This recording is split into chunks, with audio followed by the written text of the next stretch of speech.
What's up, guys? All right, let's get into it. I hope you guys are doing well.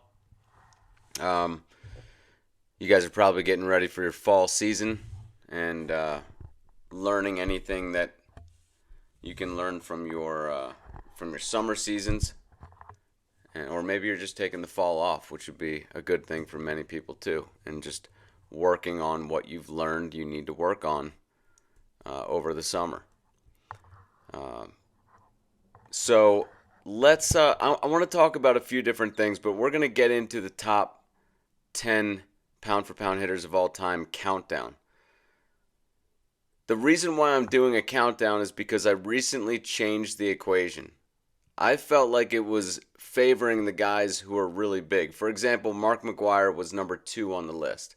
Those aren't exactly the kind of players I'm looking for. So I made it so that you get points deducted for every pound that you're over the league average. And you get points added for every point that you're under the league average in body weight. So it changes the equation up a little bit. And it puts, I believe, the guys who need to be in front, it puts them in front. I really wanted to see the lighter guys who really were able to get the most out of their body weight.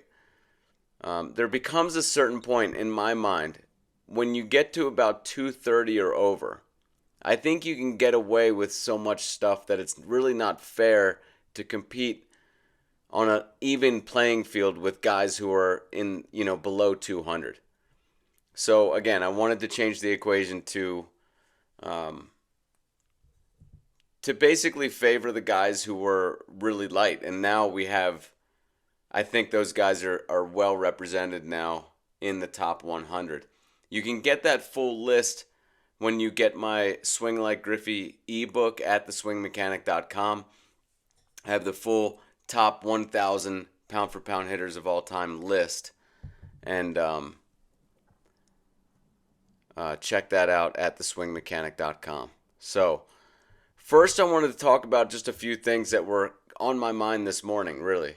And the first thing is,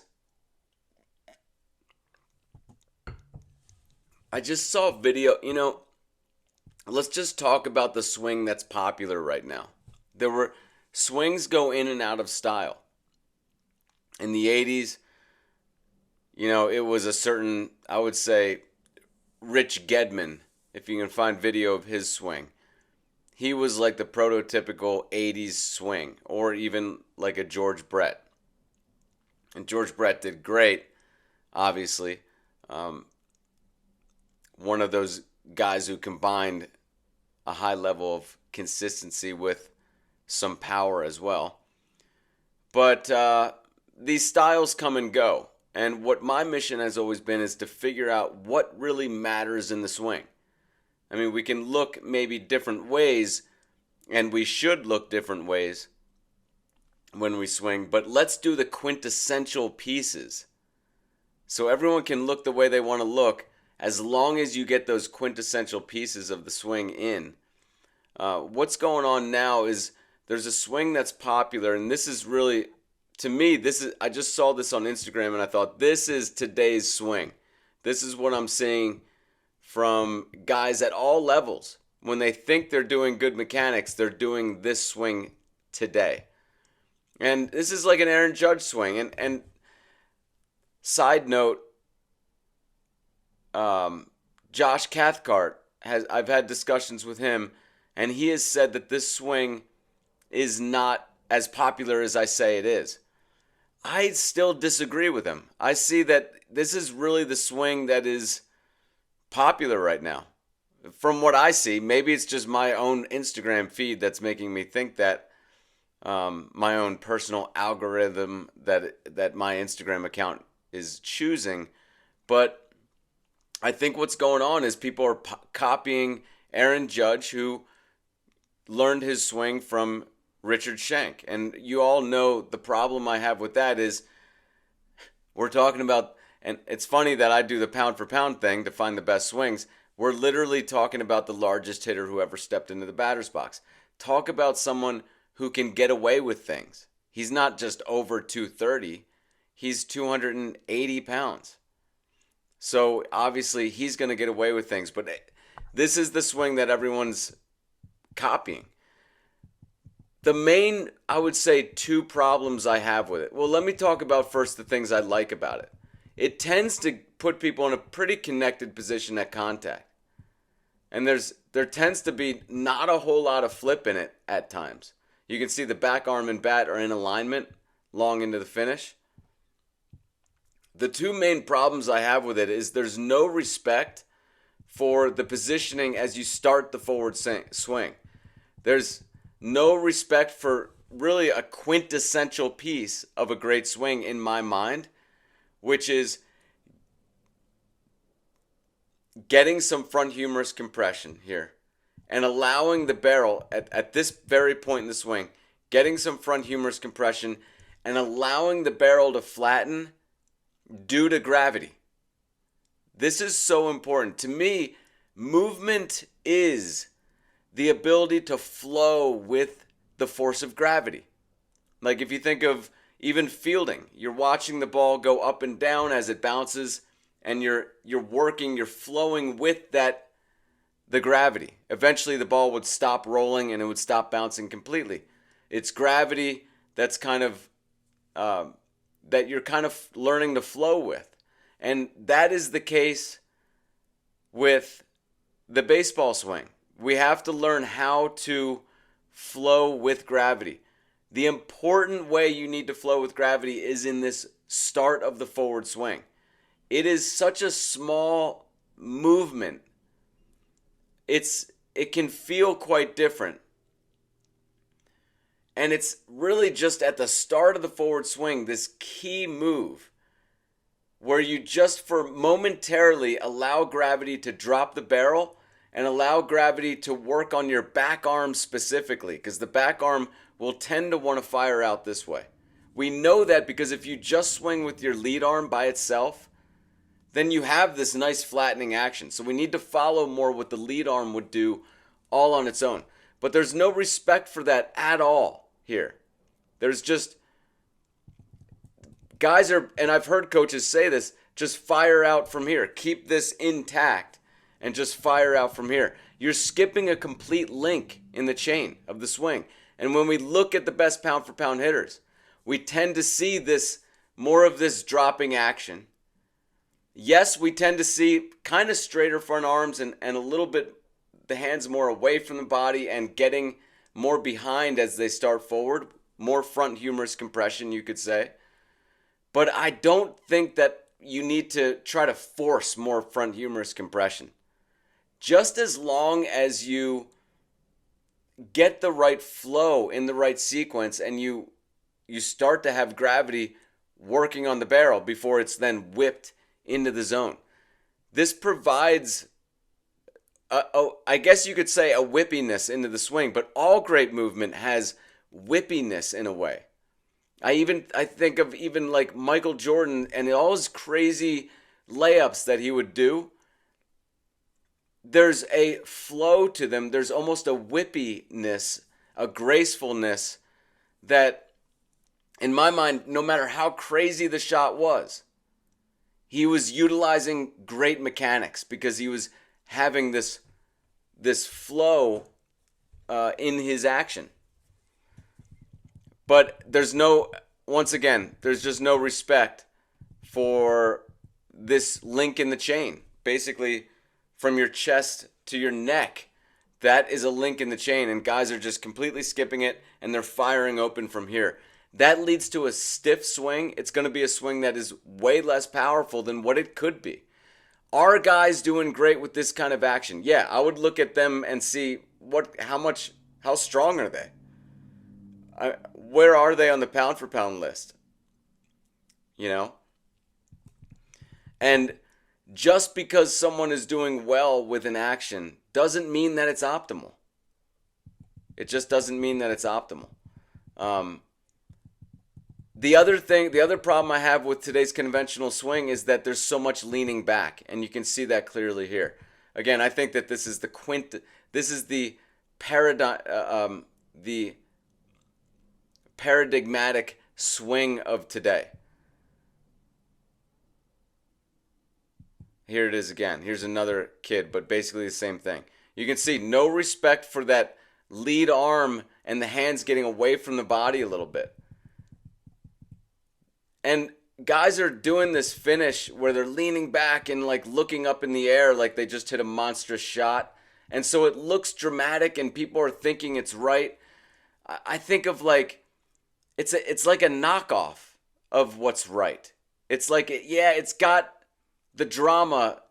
But it's all all bark and no bite, so to speak. It's like a fake Callaway Club in golf.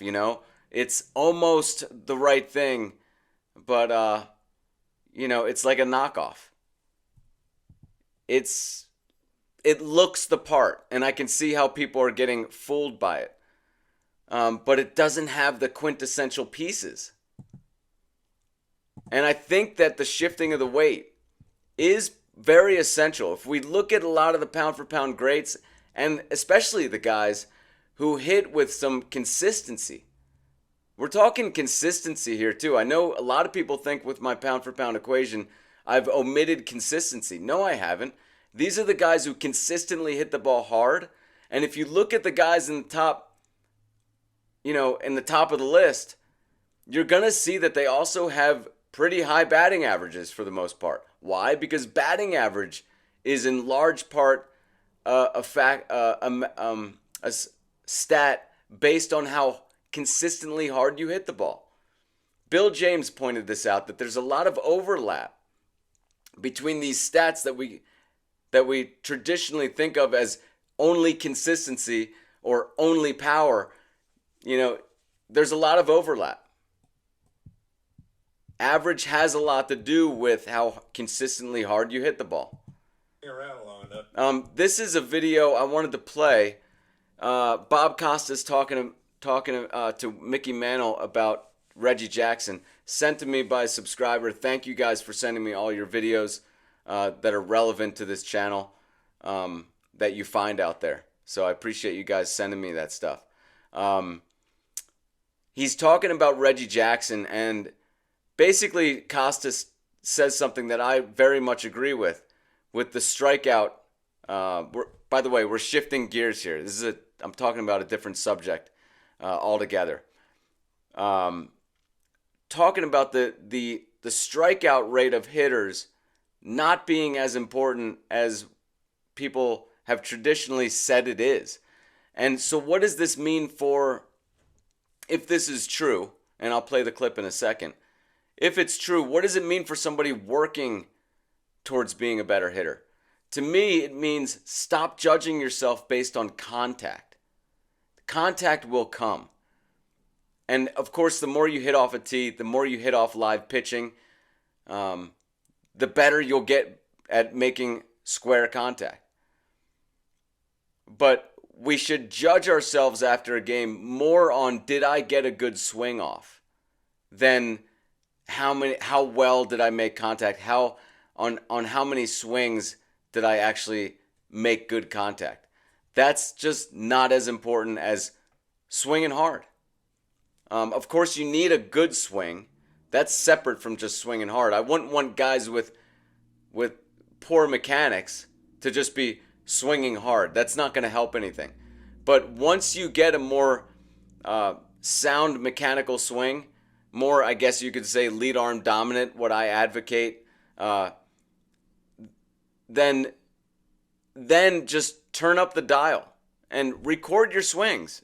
That's the best way to do it. Then you can see, did I swing hard on a lot of pitches, and did I have good mechanics? You can see that in the video. And if you guys don't know how to break down video, the simplest way to do it is to just take a look and say, in regular motion, and just say, did that look like a nice swing? If you look at Griffey's swing, even when he misses a pitch, someone like Ken Griffey Jr., it still looks very good. You want to be generally more connected at contact. You want to have a nice wide finish for the most part. Anyways, you want to obviously drop into the slotting action at the start. That's a key move too. You could check that. Let's play this clip. Long enough, you'll get me off of the list of the strikeouts. Which he did easy because he struck out more than 2,000 times in his career. Strikeouts, I think, are a little bit overrated when you talk about a slugger. Now, it's great if you can slug like Ted Williams and hardly ever strike out, or Joe DiMaggio, but most sluggers are going to strike out, and if they get an equal or close to equal number of walks, I think the number of times they strike out is something that people make too big a deal out of. It's the first time I heard somebody say something like that. I totally agree with him. If you just are someone who makes a lot of weak contact, what good is that going to do over a strikeout? I mean, I've seen guys reach first base on a strikeout. That happens. I've seen guys who make weak contact ground into double plays a lot. So I think it all kind of evens out, and this is why my approach is go up there to hit the ball as hard as you can. These guys who go up there to slap the ball, they have taken what coaches try to teach you as being the prudent way to approach hitting, and it's really not a prudent way. I think even if you're Luis Arraez, who, by the way, only has an OPS plus of 100 this year. He has 3 home runs and over 400 at-bats, I believe. It's not worth it to be a slap hitter. These guys have bought into the conventional, almost, I would say all coaches out there, for whatever reason, they teach their players this slap hitting approach. I think it's because they think that you can sacrifice power for consistency and vice versa. And they would rather have a team of guys going for consistency than just failing all the time going for power. But that's kind of throwing the baby out with the bathwater. Why don't we teach these guys a nice swing and then have everyone go for power? If you want to go for consistency on top of that, of course there are ways to do that as well. There's just no need to sacrifice one for the other. Guys like Babe Ruth, guys like Hank Aaron, Ted Williams, they showed us that you don't have to sacrifice power for consistency. Mike Trout. So I agree with Costas here. I like that I saw someone else think that same thing.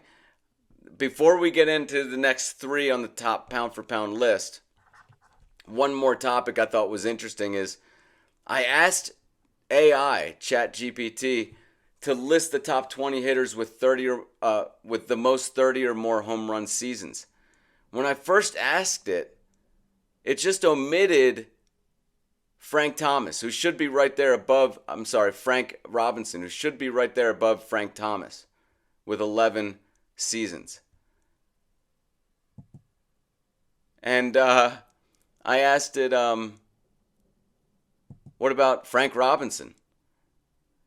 And it says, Frank Robinson is indeed among the top players with the most 30-plus home run seasons.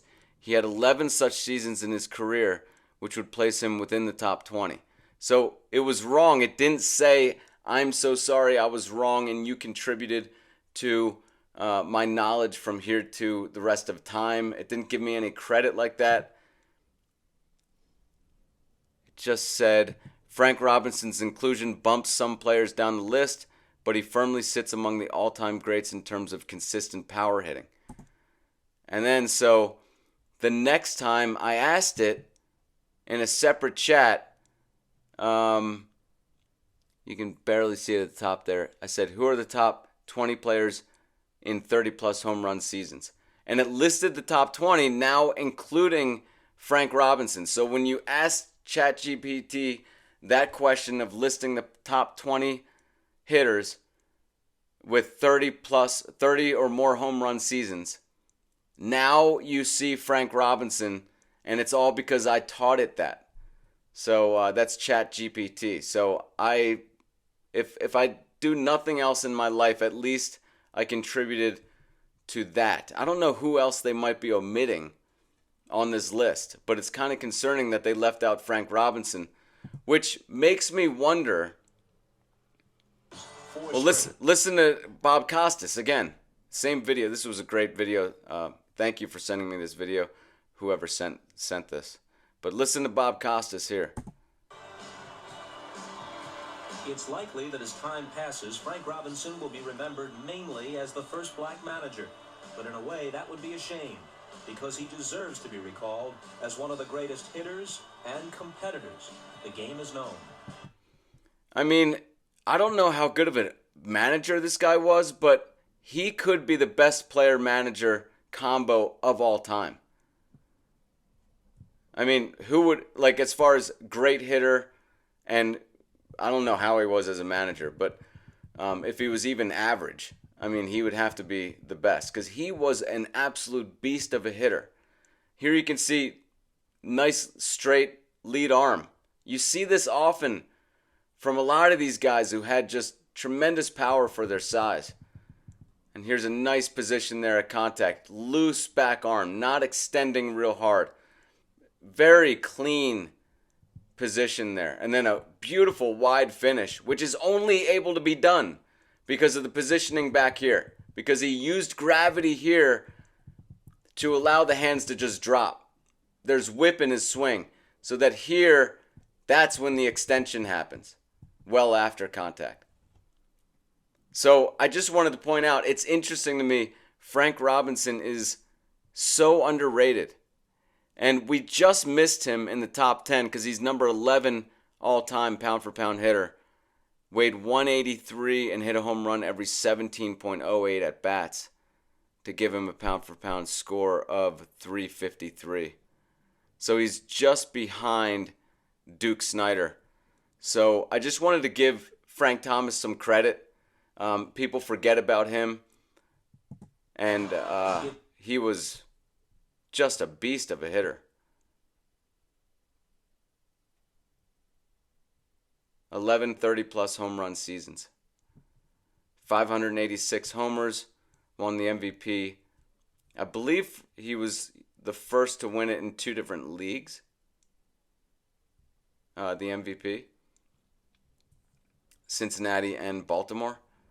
Triple Crown in 66. I've never been a big, I don't know. I don't consider Triple Crown all that much, but maybe I should. Who knows? All right. Let's get to the top 10 pound-for-pound hitters. The next guy on the list is Harmon Killebrew, who weighed 195, hit a home run every 14.22 at bats, and has a pound-for-pound score of 370, tied with Ruth, and tied with the next guy we're going to get to, Oscar Gamble. But let's take a look at Killebrew's swing. I see a lot of length in his lead arm and the hands getting well behind him. So he's got length in his lead arm, plus he's got a good amount of front humerus compression. What I really like to see is all those things, but also the barrel laying flat as those things happen. That's a key thing, because I do, once again, I'll say it again. I want to see gravity working in the swing. If I don't see gravity working, that means there's tenseness at a time where it's not going to help you to be tense. So this shows me that there's gravity working in the swing. It's working on his barrel, and it flattens out right there. Beautiful positioning right there. This is what I call lead arm dominance. I can see the little bit of bow in his lead arm wrist, and then he just, boom, contact. Beautiful. Putting everything he can into that.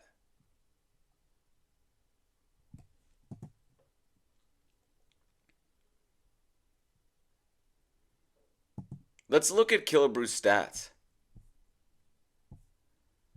So,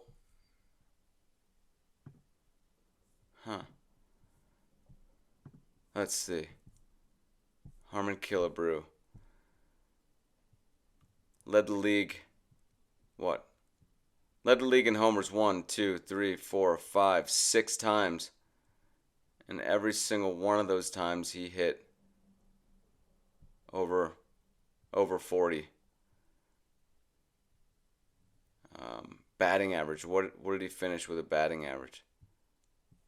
Finished with 256. OPS plus finished at 143.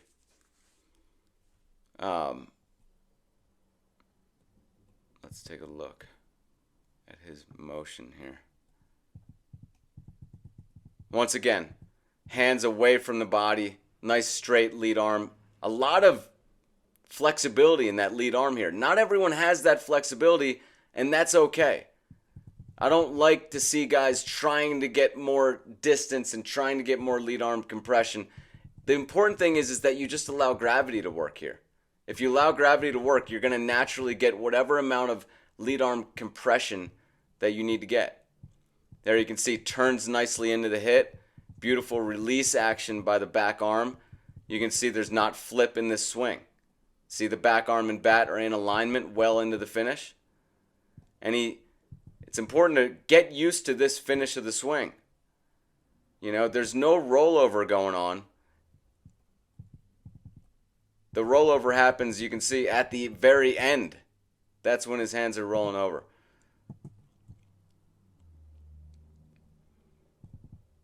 Again, same positioning here. Lead arm compression, getting the lead arm very straight. And well turned into the hit there. And here he is from down the line view. Boom, contact right there. Look at that, just beautiful action there. You can almost see forward bend happening of the bat through contact. It like just grabs the ball and sends it. And it's all because he's not overusing that back arm and flippy with it, extending out towards the ball. He's allowing it to just square up with the rotation of his body and put a nice release on it with the hands through contact.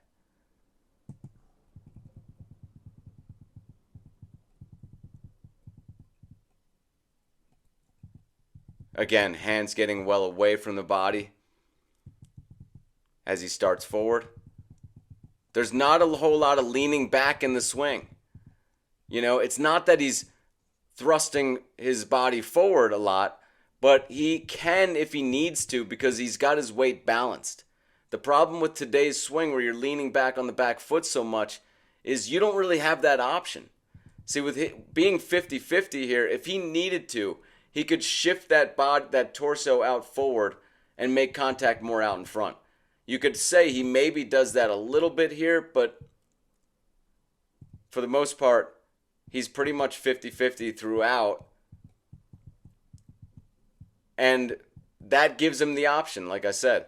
Here, his back arm and bat are in alignment. Shows me that there's no flip. Let's go to Oscar Gamble. This is my favorite of the pound-for-pound hitters. Oscar Gamble is my favorite. Why? Because he's a 160-pounder, the only 160-pounder in the top 20, it looks like, at least.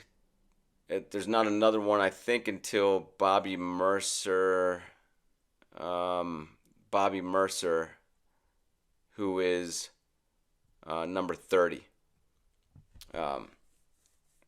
And when you look at Oscar Gamble, he's not like a wiry, muscly 160.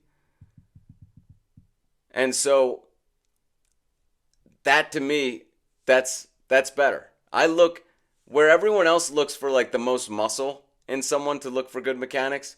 Like people choose Barry Bonds to model, or Aaron Judge, or Miguel Cabrera, or Alex Rodriguez. I look for the weakest, lightest guys. I'm not saying Gamble was really weak, but he doesn't have that look of like an Eric Davis or a Ben Ogilvy, who are other guys who weighed in the 160s. Not to take anything away from them either. It's just that Gamble, to me, is just someone who we need to model his swing I don't even want to say model, but we need to take a very close look specifically at Gamble because of he was just such a great pound for pound hitter. He is tied for sixth with Babe Ruth and Harmon Killebrew. And you can see this stat is pretty interesting. 58 home. He had a stretch in 724 at bats where he had 58 home runs at Yankee Stadium, one every 12 at bats. That's Ruth-like numbers for a guy who weighed 55 pounds less than Ruth. So pretty interesting. Let's take a look at his swings here. Love this. Love how connected he is there at contact. You cannot dispute the connection here. Look at that lead arm, and we are past contact here. The lead arm and the back arm is at about 90 degrees, I would say. Something interesting about this particular at-bat is how much he goes from bent to straight up and down. He and Ben Ogilvy do this. Look at how straight up and down he is by the time he gets to contact. This is a no-no as far as conventional instruction these days is concerned. They want you to stay in the posture and hold the angle and get direction. I don't know what that means except for I think direction means firing the hands as long as you can out towards the pitcher. Their thinking is that will keep you square to the ball longer. That's not how it works. The more that you fire your hands out towards the pitcher, the more that you are basically keeping the barrel from the zone for a longer time.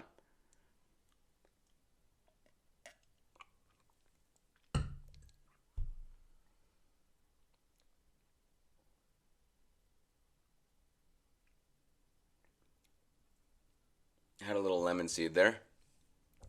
So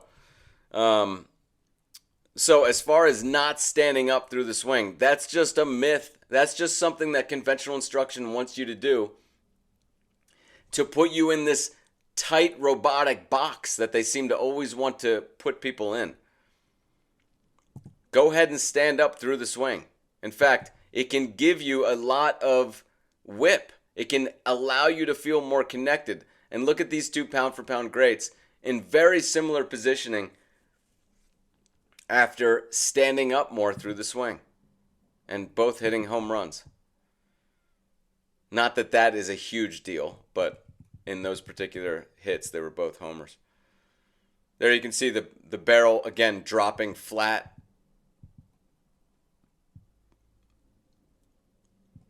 And look at that finish. It's kind of like a slap hitter's finish, but it doesn't matter because what matters is how he went through contact.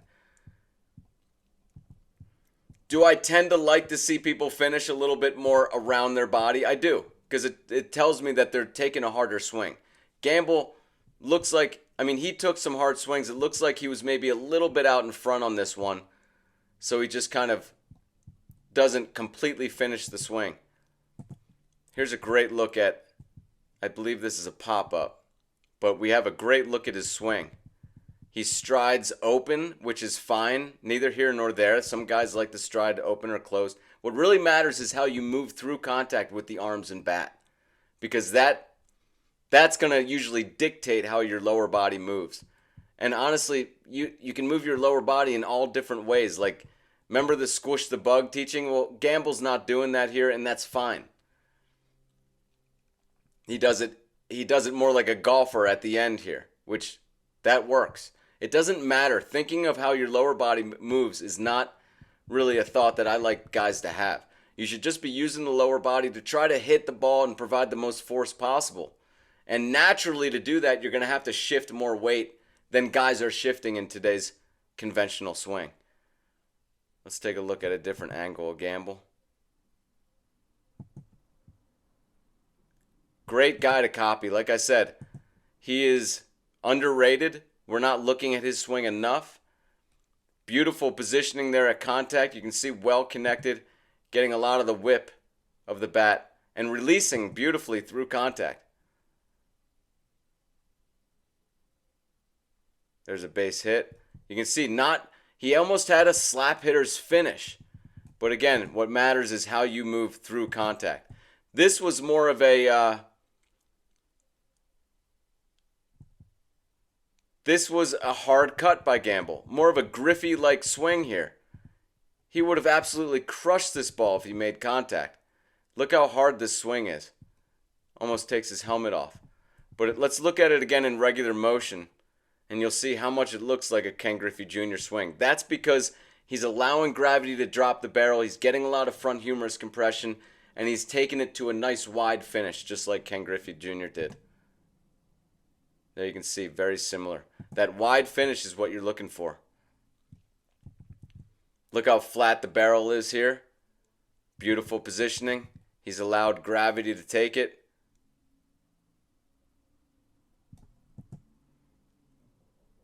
There's another miss that we can see.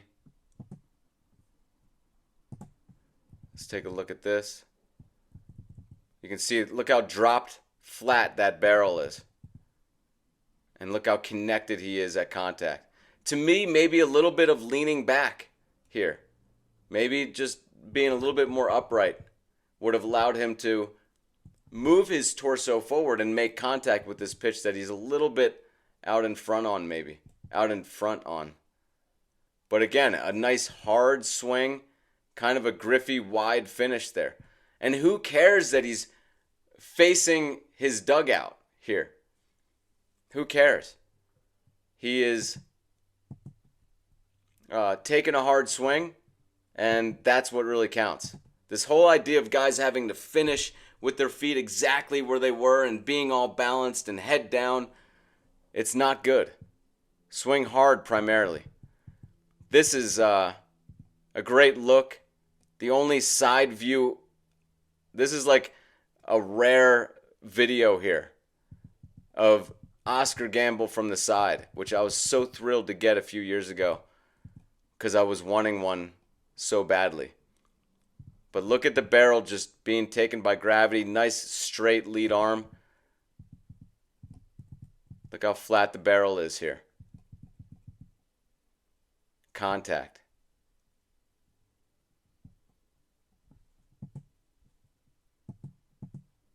Home run. Oh, got a little sneak view at the next guy on the list, number 5, Ralph Kiner. Boom, you can see the barrel behind him dropped very flat. And again, well connected there at contact. You guys will naturally achieve this kind of positioning when you do the lead arm swings. Grab just the lead arm training bat or whatever small bat you have, do lead arm swings, and you should be feeling positioning very much like this. Look at the barrel just dropping flat. You should have a position somewhat like this at contact and then extending wide. All right, Ralph Kiner, weighed 195, hit a home run every 14.11 at-bats, had a pound-for-pound score of 373. Number 5 on the list all time. Let's take a look at his swing. Again, you're always going to see from guys who are powerful for their body weight, you have to see this beginning move where the barrel drops flat. It's a sign that they're utilizing gravity. You cannot be a pound-for-pound great and not be utilizing gravity in the right way through the swing. I could repeat that 10 times. That's so important. This is the key move. You're flowing with gravity here. You're allowing gravity to kind of work without you having to put any force into it. That's like you're gaining free speed. Think of it like that. You're working in tandem with a force. Whereas if you don't allow this to happen at the start of the forward swing, you're working all by yourself. And it's better to have 2 forces than 1. And you can see that barrel dropping flat, well connected there at contact.